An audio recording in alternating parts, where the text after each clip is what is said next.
a nossa Bíblia na segunda carta do apóstolo Paulo a Timóteo, capítulo 4. Ontem nós tivemos aqui, como já foi falado, o nosso culto dos jovens. Foi muito bom, graças a Deus. Nós que somos jovens, fomos abençoados. E Luiz Fernando trouxe uma palavra maravilhosa para o nosso coração. Está aí no Facebook da igreja. Eu vou passar também o áudio para a igreja, provavelmente amanhã ou depois, os irmãos apreciarem a palavra do Senhor.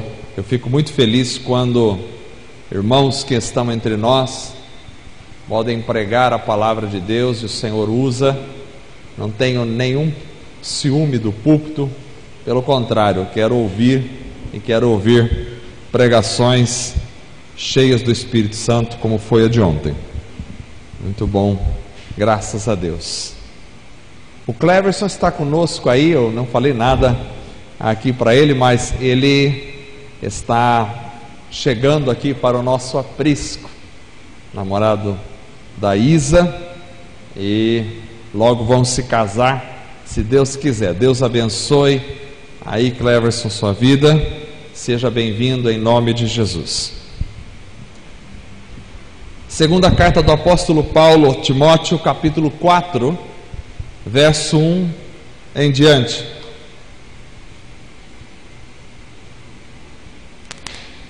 Vamos ler até o verso de número 8.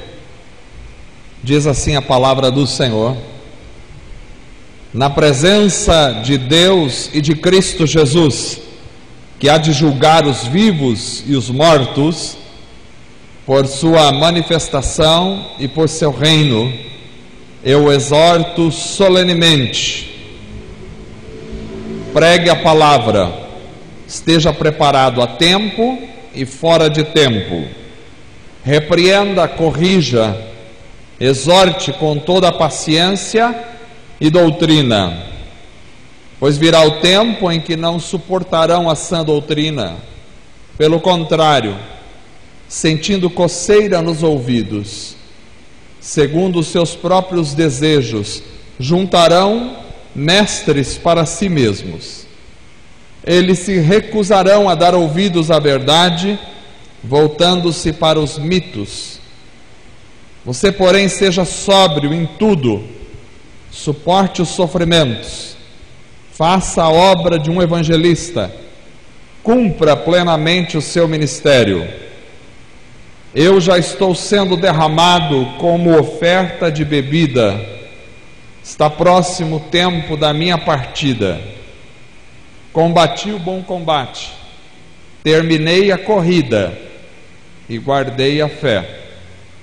Agora me está reservada a coroa da justiça, que o Senhor, justo juiz, me dará naquele dia, e não somente a mim, mas também a todos os que amam a sua vinda.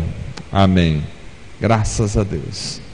Vamos orar ao Senhor esta noite, com alegria em nosso coração. Quero colocar a vida do Paulo, amigo do Luciene, que está aqui. Ele está internado na UTI com Covid. Vamos orar pela vida dele, para que o Senhor estenda as mãos sobre a vida dele. Os demais irmãos que tiverem algum pedido, coloquem diante do Senhor esta noite também. Senhor Deus amado, te adoramos, te louvamos, te bendizemos, te glorificamos, exaltamos o teu nome, ó Deus. Com alegria nos colocamos diante do Senhor esta noite, ó Deus. Em oração buscamos ao Senhor. Tu és poderoso para fazer a tua obra segundo a tua boa, perfeita e agradável vontade.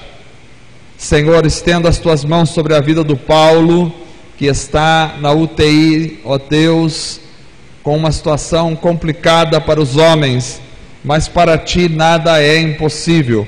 O Senhor pode todas as coisas. Pedimos a tua bênção sobre a vida dele, que o Senhor estenda as tuas mãos e que a tua vontade seja feita na vida dele. Ó Deus, abençoe os demais irmãos que estão presentes aqui, que têm os seus pedidos de oração, que pedem por alguém, que intercedem, que oram por alguém que está enfermo, alguém que precisa de uma solução.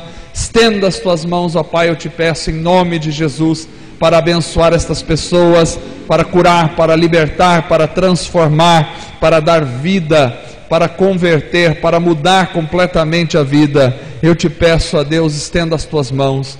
Abençoe também a mensagem desta noite, que vem, ó Pai, para acalentar os nossos corações, para fortalecer a nossa mente, a nossa vida, a nossa alma, para nos dar esperança, para nos corrigir, para nos ensinar, para nos mostrar o caminho, para nos dar, Senhor, ó Deus, os teus conceitos, os teus pensamentos, a tua vontade para o nosso coração. Abençoa todos que ouvem esta mensagem, aos que ouvem pela internet, aos que ouvem aqui, ó Pai, aos que vão ouvir depois na gravação, que tudo seja para a glória, para a honra e para o louvor do teu nome somente. Em nome de Jesus, o nosso Senhor e Salvador. Amém. Graças a Deus. Estive em Umuarama final de semana passado, após um longo período distante dos irmãos de lá, e então retornamos. Foi ricamente abençoada a igreja e eu, e todos nós ali, fomos muito abençoados por Deus. Sou grato imensamente ao Senhor pela igreja de Umuarama e pela igreja de Prudente. Eu vou para lá, daí fico com saudade de vocês, venho aqui e fico com saudade deles lá. A gente tem que se reunir numa igreja só, congregar todos juntos, hein? Quem sabe, um dia. Amém. Esse texto de Paulo a Timóteo é de uma riqueza espiritual que jamais conseguiremos esgotá-lo totalmente. Aqui nós temos o atestado de alguém que se vê no fim da sua carreira. E no fim da carreira ele faz uma análise, ele faz um balanço da sua vida de fé. E ele traz esta declaração gloriosa para o nosso coração. Este foi um dos primeiros versículos que eu entrei em contato quando eu vim para a igreja, adolescente, criança. Eu me lembro que o primeiro versículo, um dos primeiros que eu aprendi foi esse: combati o bom combate, terminei a corrida, guardei a fé.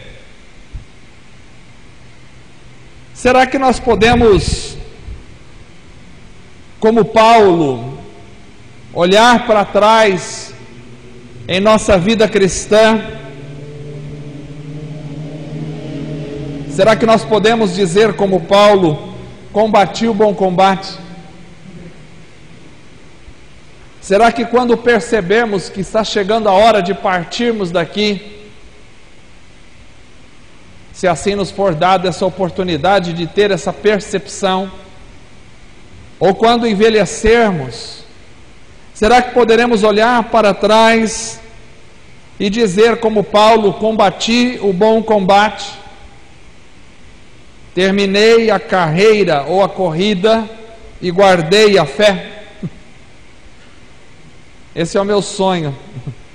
Se Cristo não vier buscar a igreja enquanto eu estiver vivo ainda, gostaria de olhar para trás como Paulo e dizer isso: combati o bom combate, terminei a corrida e guardei a fé. Este é um texto que me chama a atenção e hoje fala ao meu coração, porque talvez algumas pessoas possam dizer, durante certo tempo da sua vida passada, que eles combateram o bom combate, mas talvez não possam dizer que terminaram a corrida, porque deixaram o combate lá atrás, há muito tempo atrás.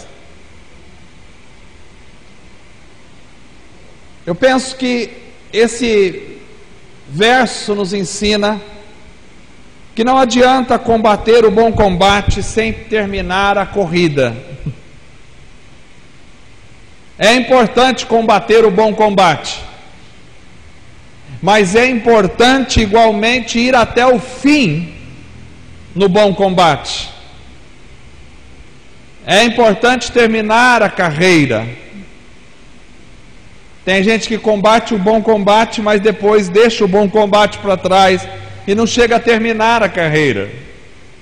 Aliás, nós brasileiros somos mestres em começar coisas que a gente não termina. A gente começa a fazer exercício, agora eu vou fazer toda segunda, quarta e sexta. Segunda, quarta e sexta deve ser elencado como Dia Nacional do Exercício. Todo mundo diz, agora eu começo, segunda, quarta e sexta, fazer exercício. 2 semanas depois a gente já deixou o bom combate para lá. Agora eu começo a ler um livro. Agora eu começo a ler a Bíblia. 3 meses depois, nem me lembro mais onde é que tinha parado. Será que a gente consegue terminar a carreira? Não é importante só combater o bom combate, é importante terminar a carreira. Outras pessoas talvez até terminaram a carreira, mas não conseguiram guardar a fé. Sabe aquela fé vitoriosa, como o Luiz Fernando pregou ontem, a fé vitoriosa, a fé autêntica, a fé profunda, que um dia invadiu o nosso coração, que um dia fez parte da nossa vida, que um dia ditou os caminhos da nossa vida cristã, mas às vezes, por N circunstâncias da vida, essa fé foi perdida em algum momento na nossa história. Então eu diria que também não adianta terminar a carreira ou a corrida sem guardar a fé.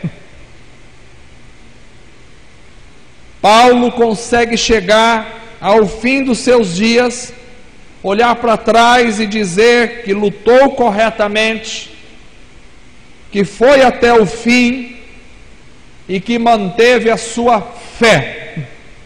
Manter a fé é um grande desafio, porque são muitas as circunstâncias que vêm para roubar a nossa fé, para tirar a nossa fé, para nos fazer desanimar no meio do caminho, para fazer a gente deixar de acreditar, para fazer a gente deixar de confiar.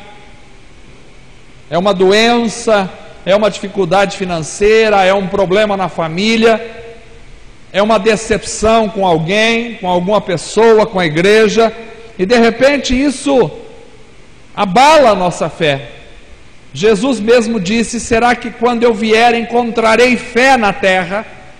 Isso significa que a fé tem se tornado um alvo de bombardeios constantes.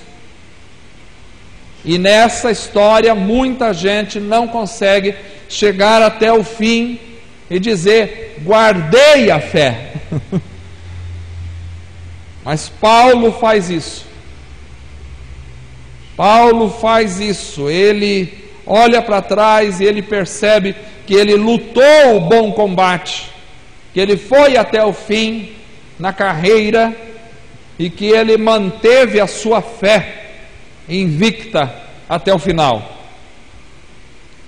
E aqui então ele traz alguns conselhos a Timóteo, que é seu discípulo, que está no ministério, que é uma extensão do ministério de Paulo, e ele vai trazer alguns conselhos a Timóteo, que creio eu, conselhos esses que vão revelar como ele conseguiu fazer isso, como ele conseguiu combater o bom combate, terminar a carreira e guardar a fé. São princípios que Paulo passa a Timóteo nesse texto, que nós precisamos, como cristãos, manter na nossa vida cristã, para viver de um modo significativo no mundo espiritual. Então eu quero dizer à igreja esta noite que, para combater o bom combate, para terminar a carreira e para guardar a fé, nós precisamos de alguns princípios. Primeiro, precisamos ter a convicção de que nós estamos sempre na presença do Senhor, que é o soberano, esse soberano que julgará o mundo todo.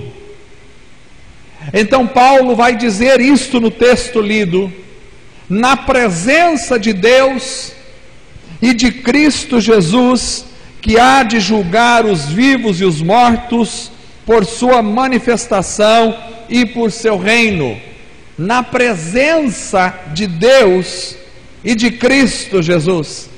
Ou seja, ele tinha convicção de que ele estava na presença do Senhor.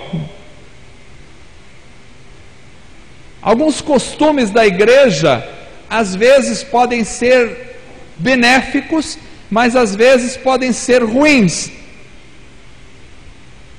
Algumas pessoas criam o costume de dizer: agora quando chegamos no culto, olha, você agora vai entrar na presença de Deus, e ao entrar na presença de Deus, você precisa se comportar assim, assim, assim, assim. Esse é um costume que, consciente ou inconscientemente, a gente buscou lá na época do tabernáculo de Moisés, porque na época do tabernáculo de Moisés e do templo de Salomão, nesta época existia um espaço, existia um local onde Deus habitava, e era no lugar santíssimo, onde estava a Arca da Aliança. Então Moisés, então o sumo sacerdote, ele entrava na presença de Deus, e ele saía da presença de Deus quando ele saía do lugar santíssimo.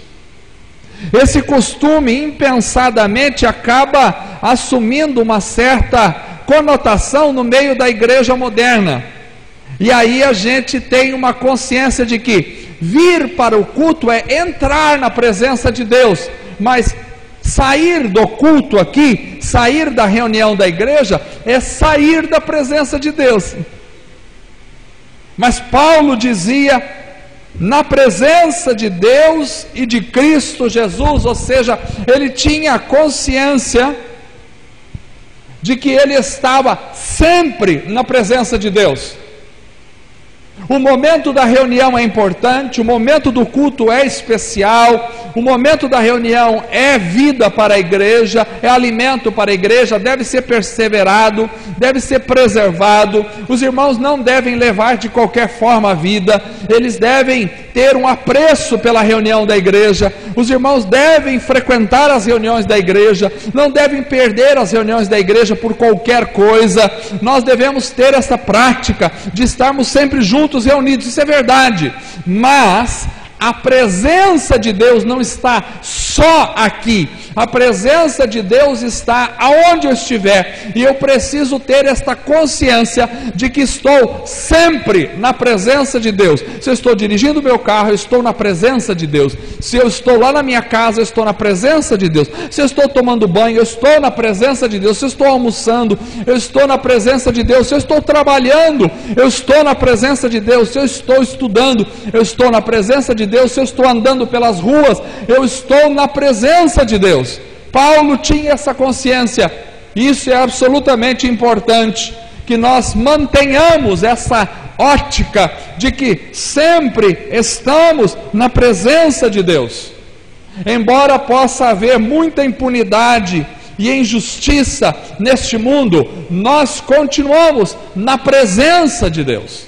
E esse Deus é justo, e esse Deus é justo juiz, que um dia há de julgar todas as pessoas, há de julgar os mortos e os vivos, diz o texto. Ou seja, nada ficará impune. Às vezes a gente tem um sentimento de coitadinho no coração, às vezes a gente tem um sentimento de injustiçado. Como eu sou injustiçado, coitado de mim, a vida é injusta comigo, as pessoas são injustas, a família é injusta, esse é injusto, aquele é injusto. Meus irmãos, nós não podemos abrigar esse sentimento de injustiça dentro de nós, porque embora haja injustiça no mundo em que vivemos, Deus, o nosso Deus, é um Deus justo, e um dia Deus julgará todas as pessoas, mortos e vivos, todos serão julgados por Deus. Aleluia! Então é importante ter essa consciência, é a certeza de estar continuamente na presença do Senhor, o Deus soberano, que é justo, que é grande, e que Ele é juiz, e que um dia julgará todas as coisas. Por isso você não precisa ficar preocupado em fazer justiça com as próprias mãos, você não precisa perder a paz por causa da injustiça neste mundo, porque um dia Deus julgará todas as coisas, e Deus é juiz justo e soberano. Aleluia! Isso traz paz ao meu coração, isso traz paz ao nosso coração. A gente até pode sofrer uma série de injustiça neste mundo. Os discípulos sofreram injustiças do Império Romano, a igreja sofreu injustiças e ainda sofre injustiças no mundo. Porém, Deus é justo, e um dia todas as coisas serão julgadas justamente. E esse Deus que é justo é alguém diante do qual eu estou, você está em sua presença todos os momentos da sua vida. Então, a consciência de estar sempre na presença de Deus é um elemento que nos dá um impulso para combater o bom combate, porque o Senhor dos Exércitos está sempre olhando para nós, porque o Senhor dos Exércitos está sempre passando em revista a sua tropa, da qual eu e você somos soldados, porque o Senhor dos Exércitos está sempre olhando para a nossa vida. Ao contrário de um empregado que, quando o patrão não está olhando, se comporta de uma maneira, e quando o patrão está olhando, se comporta de outra maneira, nós, cristãos, sabemos que Deus sempre está olhando para nós, porque nós estamos na presença de Deus todos os instantes da nossa vida. Então essa é uma questão importante. Para combater o bom combate, eu tenho que ter a consciência de que estou na presença de Deus sempre.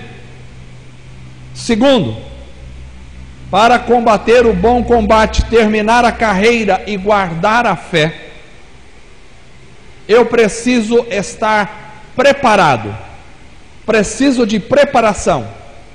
Ninguém combate sem preparação. Nenhum soldado vai para a guerra sem treinamento. Todos precisam de treinamento, precisam de preparação.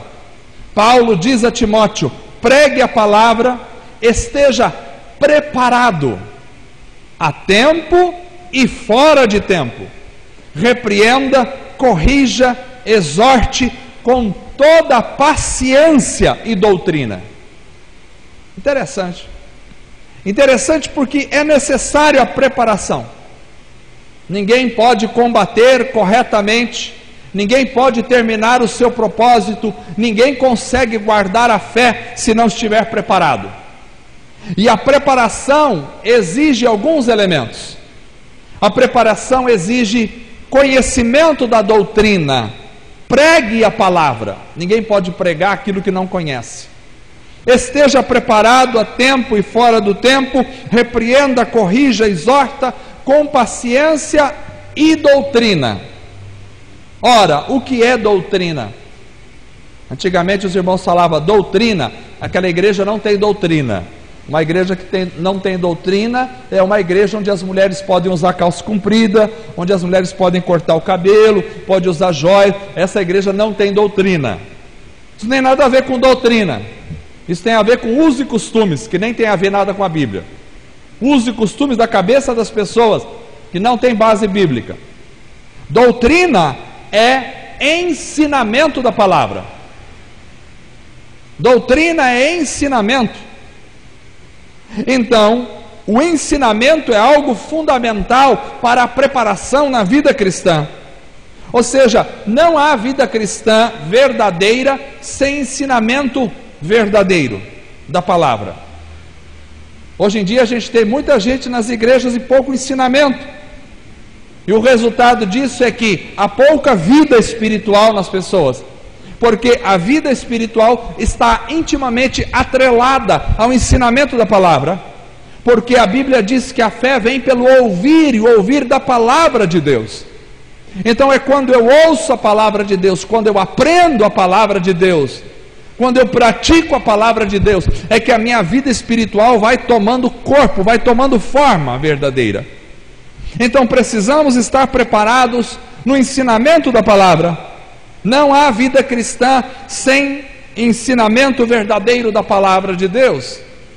Precisamos estar preparados na doutrina, ou seja, conhecer a revelação de Deus, conhecer o ensinamento de Deus, conhecer aquilo que Deus nos ensinou na sua palavra, porque a palavra nos prepara para a missão da vida da igreja. Então a igreja precisa aprender a palavra, a igreja precisa ouvir a palavra. Havia uma época nos cultos em que as pessoas vinham para o culto e não escutavam a palavra, eles ficavam gritando em meio à palavra. E aí se alguém perguntasse, o que você aprendeu? Eu não sei, foi uma bênção. Isso não foi uma bênção. Só é uma bênção quando você aprende a palavra, quando você ouve, capta, entende a palavra. Talvez eu seja um pouco maçante na forma de falar, que eu repito as coisas algumas vezes quando estou falando, porque é uma forma que eu encontrei para mostrar que a igreja precisa aprender, e é pela repetição às vezes que a gente aprende. Então não adianta eu falar 1000 palavras e vocês não guardarem nada. É importante eu falar menos, mais, eu repetir mais, para que haja gravado, que fique gravado na mente de vocês, no coração, para que haja aprendizado. Precisamos aprender a palavra. Esteja preparado. Preparação vem a partir do aprendizado da doutrina, do ensinamento da palavra. Para estar preparado eu preciso conhecer a doutrina. Para estar preparado eu também preciso ter discernimento e perceber o erro, conhecer o que é errado e o que não é errado. O texto diz: repreenda, corrija e exorte, para que possa haver repreensão, para que possa haver correção e para que possa haver exortação. É preciso que o homem de Deus tenha discernimento daquilo que é errado, percepção daquilo que não está certo. Precisamos de discernimento. Ou seja, não é tudo que se fala em nome de Deus que é bom. Até o diabo fala em nome de Deus. Não é tudo que se menciona o nome de Deus que está correto. Não é tudo que se lê na Bíblia, ou toda a mensagem que cita a Bíblia, que está correta. A Bíblia é correta, mas a interpretação da Bíblia muitas vezes pode ser errada. Ou seja, a interpretação que eu dou para a Bíblia pode estar errada. Por isso, não basta ter a Bíblia na mensagem, é preciso ter uma interpretação correta da Bíblia, da mensagem. Não há como estarmos preparados se não conseguirmos detectar onde estão os erros? Se não conseguimos discernir o que é de Deus e o que não é de Deus, o que é de Deus e o que é da carne, o que é de Deus e o que é do maligno, precisamos ter discernimento. Hoje há muitos ensinamentos e muitas estratégias por aí, mas nem tudo vem de Deus. Uma boa parte vem da carne do homem, outra parte vem do próprio maligno. Precisamos ter discernimento. Que eu tenho ouvido de profecia, de profetada para cima e para baixo, em todos os lugares onde vou. Vejo um monte de profetada, agora vai cair, tem um profeta não sei aonde, falando que vai cair um meteoro aqui, não sei que dia, não sei que ano. Misericórdia, profetada. Eis que te digo não sei o que. Irmãos, temos que ter discernimento de Deus. Nem tudo vem do diabo, tem coisas que vêm da própria carne do homem. A igreja moderna precisa ter discernimento. Precisamos saber o que é certo e o que é errado. Precisamos farejar aquilo que não é bom. A natureza nos ensina isso. Os animais nos ensinam a farejar e a descobrir: isso aqui não pode comer, joga fora. Talvez seja por isso que Deus nos fez nesta condição física, onde o nariz vai acima da boca. Por que o nariz vai acima da boca? Bom, pode ter várias explicações para isso, mas uma delas importante que eu penso é que pelo nariz a gente sente o cheiro daquilo que está estragado, então não leva à boca. Se você sentir o cheiro de alguma coisa que está estragado, não engula, não coloque para dentro. Então primeiro o nariz sente o cheiro, depois se aprovou, se passou no crivo, aí vai para a boca. É assim que é espiritualmente. Essa é uma metáfora da vida espiritual. A gente precisa farejar as coisas, verificar: isso aqui não é bom, larga fora. Se você percebeu alguma coisa que não está de acordo com a palavra, pode jogar fora, não serve. Ah, mas ele é tão bonito, não serve. Ah, mas ele é tão eloquente, ele fala tão bem, não serve. Não é porque tem uma boa aparência, porque fala bem, porque faz milagres. Até o diabo faz milagres. Tem milagres em todas as religiões, vocês sabiam? Tem milagres no hinduísmo, tem milagres no budismo, tem milagres no catolicismo, tem milagres no espiritismo, tem milagres em todos os lugares. Não é porque faz milagre que é bom. Precisamos farejar, precisamos ter o discernimento do Espírito para ver: isso aqui serve, aquilo ali não serve. Principalmente na época midiática onde nós estamos, na internet. Na internet tem todo tipo de coisa, tem milhões, zilhões de coisas na internet, e as pessoas são bombardeadas todos os momentos por todo tipo de pregação, por todo tipo de ensino, por todo tipo de literatura, mas nem tudo é bom. Tem coisa que é bom e tem coisa que não é bom. A gente precisa ter discernimento. A igreja precisa ter, para estar preparado, eu preciso conhecer a doutrina, e conhecendo a doutrina, eu vou adquirindo pelo Espírito de Deus o discernimento daquilo que é bom e daquilo que não é bom.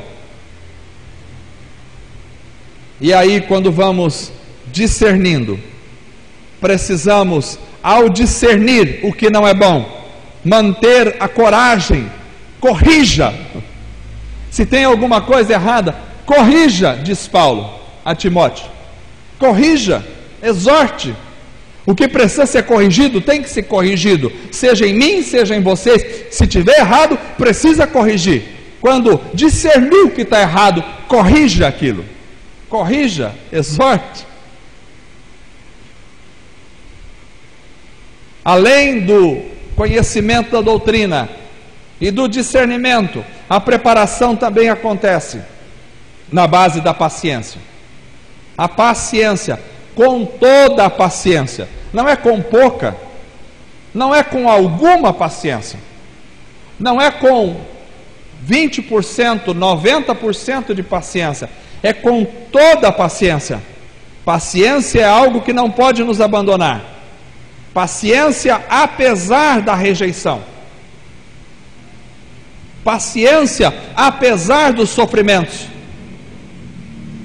Porque Paulo já disse a Timóteo: virá o tempo em que eles não suportarão a sã doutrina. Não é que não gostarão, eles não suportarão a sã doutrina. Pelo contrário, sentindo coceira nos ouvidos. Ouvido é a porta de entrada, da onde você ouve a palavra. Sentindo coceira nos ouvidos, segundo os seus próprios desejos, juntarão mestres para si mesmos. Eles se recusarão dar ouvidos à verdade, voltando-se para mitos. Você, porém, seja sóbrio em tudo, suporte os sofrimentos, faça a obra de um evangelista, cumpra plenamente o seu ministério. Ou seja, precisamos ter paciência para suportar os sofrimentos, suportar a rejeição. Tem gente que não suporta a rejeição. Quando é rejeitado, quando encontra uma barreira, já se revolta.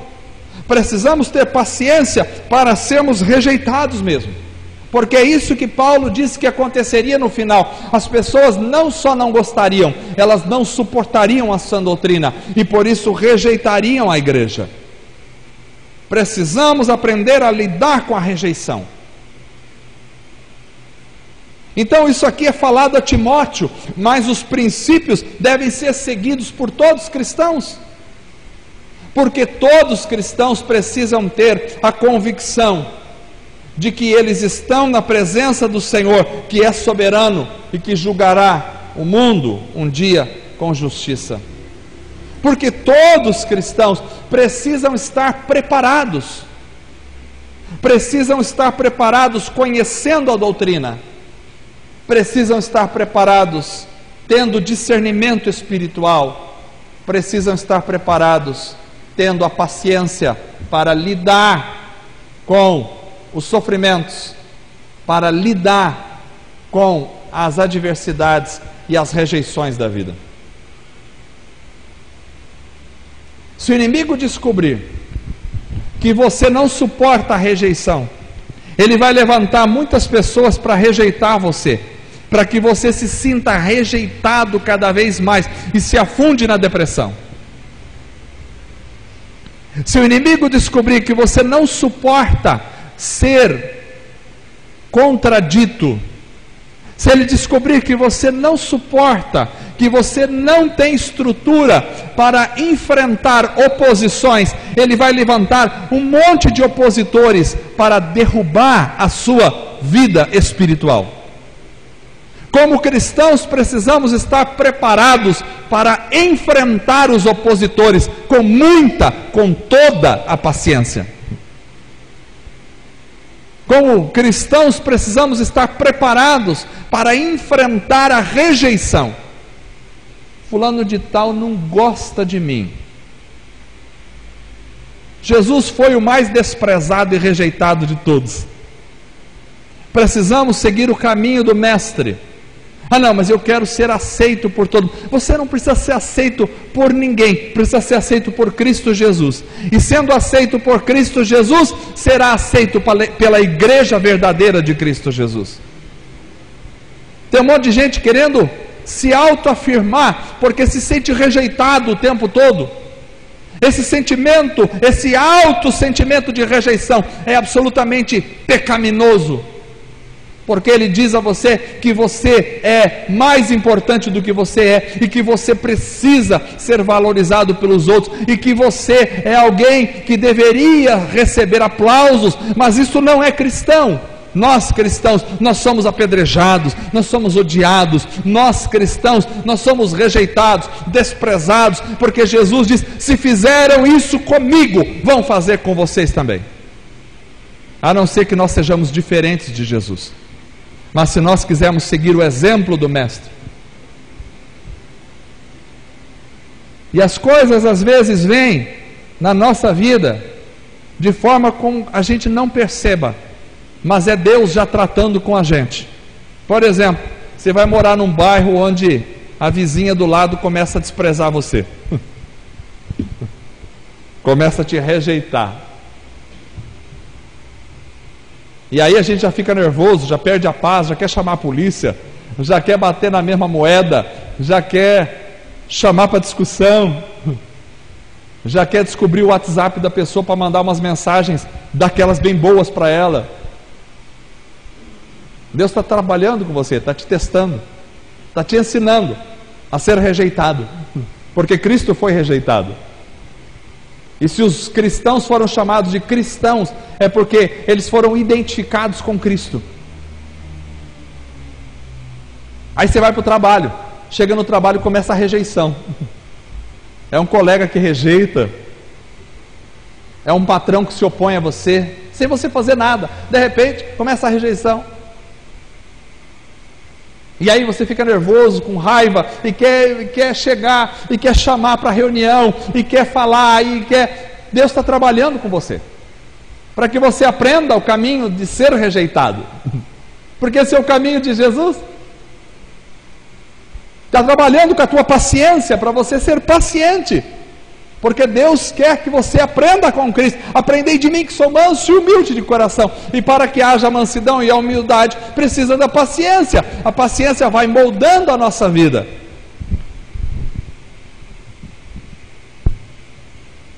Você se sente rejeitado? É Deus trabalhando na sua vida. Porque aqui ele disse, com toda a paciência, vocês vão encontrar homens que não suportarão a sã doutrina. Só de você apresentar a sã doutrina, já se transformou no inimigo dele. Você não precisa fazer nada. Só você viver a sã doutrina, você já se tornou um inimigo de certas pessoas. Porque elas não suportam a sã doutrina. Mas continue com paciência. Você não quer combater o bom combate até o final? Acabar a carreira e guardar a fé? Precisa estar preparado. Ninguém consegue combater o bom combate.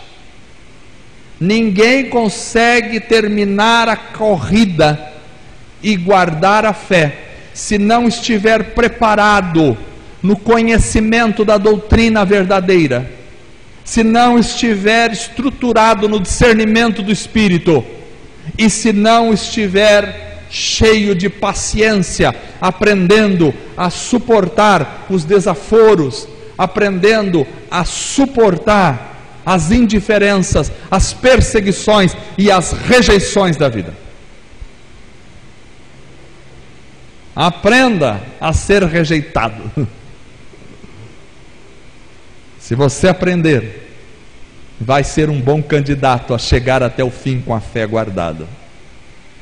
Mas se não aprender, muito provavelmente vai perder a fé no meio do caminho e vai sair da batalha antes de terminar a carreira.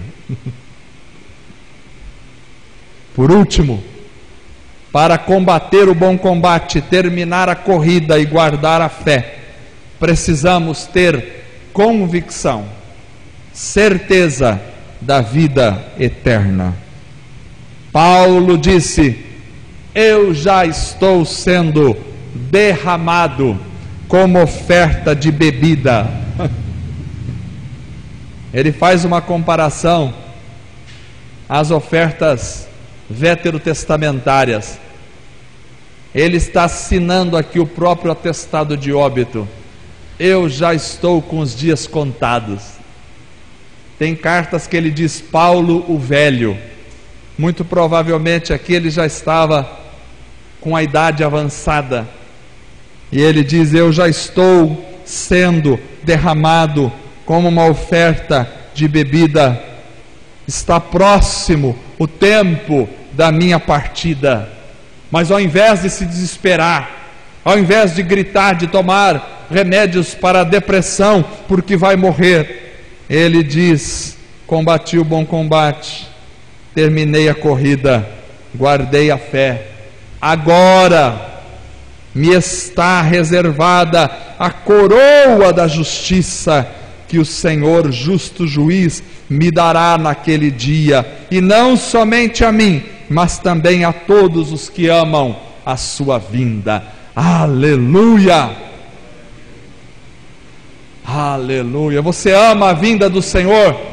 Aleluia. Então há uma coroa para você. Agora me está reservada a coroa da justiça. Ele tinha clareza em relação à eternidade. Ele tinha convicção da vida eterna. Só consegue guardar a fé até o final quem tem a convicção da vida eterna. Presta atenção, não é a convicção de que as coisas vão dar certo para você aqui nessa vida. Não é a convicção de que o seu nome será reconhecido na mídia neste mundo. Não é a convicção de que a sua família será um exemplo para outras famílias. Não é a convicção de que você vai ajuntar algum tipo de tesouro aqui nessa terra e vai se dar muito bem na aposentadoria. Não é esse tipo de convicção que ele tem. Ele tem a convicção de que muito em breve ele receberá a coroa da justiça, porque Deus tem preservado para ele esta coroa e vai dá-la a todos aqueles que amam a sua vinda. Aleluia. Convicção da vida eterna. Você tem certeza da vida eterna? Isso é um jargão que a gente utilizava antigamente para evangelizar. Chegava numa pessoa e perguntava: você tem certeza da vida eterna? E via de regra as pessoas diziam: bom, eu não sei, né, o que vai acontecer depois que eu morrer. Se Deus achar que eu mereço entrar no céu, Ele vai me dar o céu. Se Deus, não sei, quem pode dizer? E aí quando as pessoas respondiam coisas semelhantes a essa, a gente já começava com a evangelização. Então você precisa de Jesus, porque Jesus te dá certeza da vida eterna. Mas hoje eu quero fazer a mesma pergunta para a igreja. Vocês têm certeza da vida eterna? Vocês têm convicção de que se Cristo voltar agora, vocês serão arrebatados para encontrar o Senhor nos ares? Vocês têm convicção de que ao sair daqui, se não conseguirem enxergar em suas casas hoje vivos, vocês estarão com o Senhor na glória? Vocês têm convicção? Se alguém não tem essa certeza, precisa se consertar com o Senhor. Se alguém não tem esta convicção, precisa se arrepender dos seus pecados, pedir perdão a Deus e pedir que o Espírito Santo transforme a sua vida e a salve em Cristo Jesus. Porque Paulo tinha a certeza, a convicção. Ele tinha certeza de que estava próxima a sua partida, mas ele tinha a certeza de que ao partir ele estaria com o Senhor. Em breve o Senhor, o meu Senhor, me reservou a coroa da justiça, que o justo juiz me dará naquele dia, e não somente a mim, mas também a todos os que amam a sua vinda. O cristão precisa ter a certeza da vida eterna para conseguir combater o bom combate, terminar até o fim a carreira e guardar a sua fé. O cristão precisa ter convicção da vida eterna. O cristão precisa amar a vinda do Senhor. Todos aqueles que amam a vinda do Senhor. A igreja precisa amar a vinda do Senhor.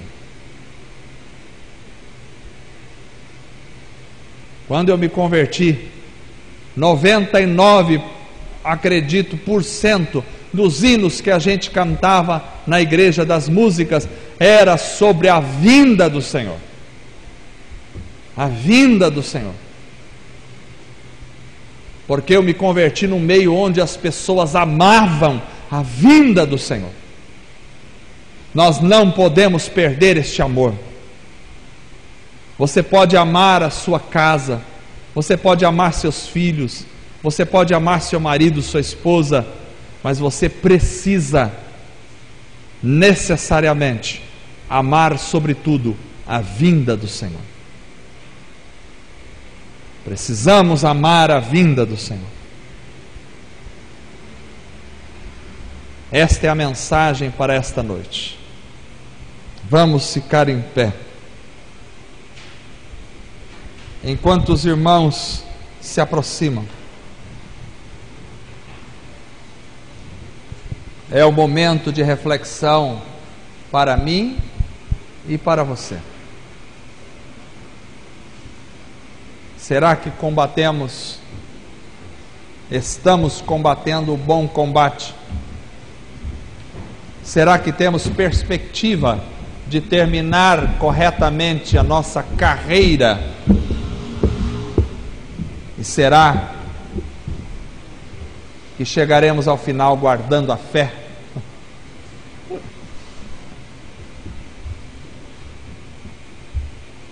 Para que isso aconteça, não podemos deixar de ter convicção todos os dias que estamos na presença do Senhor. Para que isso aconteça, não podemos de forma alguma deixar de estar preparados, conhecendo a doutrina da palavra do Senhor, percebendo o erro e tendo discernimento daquilo que serve e aquilo que não serve, e vivendo com paciência quando formos rejeitados por amor a Cristo Jesus, porque ninguém consegue chegar até o final guardando a fé se não tiver a certeza da vida eterna. Certeza da vida eterna. Se alguém aqui esta noite não tem a certeza da vida eterna, você vai orar esta noite para que o Espírito Santo de Deus te dê essa convicção, para que Cristo trabalhe na sua vida, para que a palavra de Deus se transforme em vida para você. Fechemos os olhos. Senhor Deus,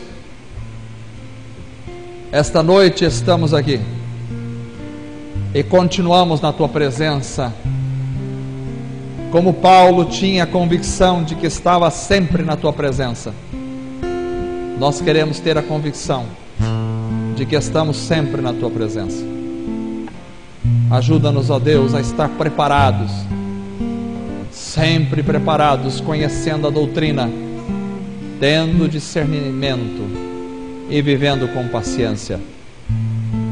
Só assim poderemos correr a carreira que nos está proposta, correr legitimamente. Ajuda-nos a ter certeza da vida eterna. Se tem alguém aqui esta noite que não tem a certeza da vida eterna, trabalha neste coração, eu te peço, pelo poder do Teu Espírito Santo. Trabalha nesta vida com a Tua palavra, ó Deus, fortalece, transforma este coração pelo poder do Teu Espírito, traz a convicção da vida eterna. Nós queremos dizer como Paulo: se o Senhor nos permitir estar aqui até o fim de nossos dias nesta terra, que possamos combater o bom combate, que possamos terminar a carreira e que possamos guardar a fé para a glória do Senhor. Abençoa jovens, adultos, crianças neste lugar, que todos possam estar envolvidos no bom combate, que todos possam estar mantendo-se firme até o fim desta carreira e que todos jamais abandonem a fé para a glória do Senhor. Fortalece Tua igreja a cada dia, derrama do poder do Teu Espírito sobre os nossos corações. Age, Senhor, no meio da Tua igreja, para que haja manifestação do Teu poder sobre os corações, sobre as vidas. Enche-nos com o Espírito Santo poderoso, aquele Espírito que o Senhor derramou sobre a Tua igreja em Atos dos Apóstolos, que seja derramado sobre cada coração em nossos dias. Fortalece, ó Espírito Santo, o nosso coração, aviva-nos, transforma, traz convicção de pecados, tira a frieza espiritual, a apatia, traz amor, paciência, humildade, graça, poder do alto. Fortalece, Senhor, a cada coração, para que todos possam se manter firmes neste combate, caminhando nesta carreira e guardando esta fé. Que seja tudo para a glória do Senhor, em nome de Jesus. Amém. Vamos cantar com alegria.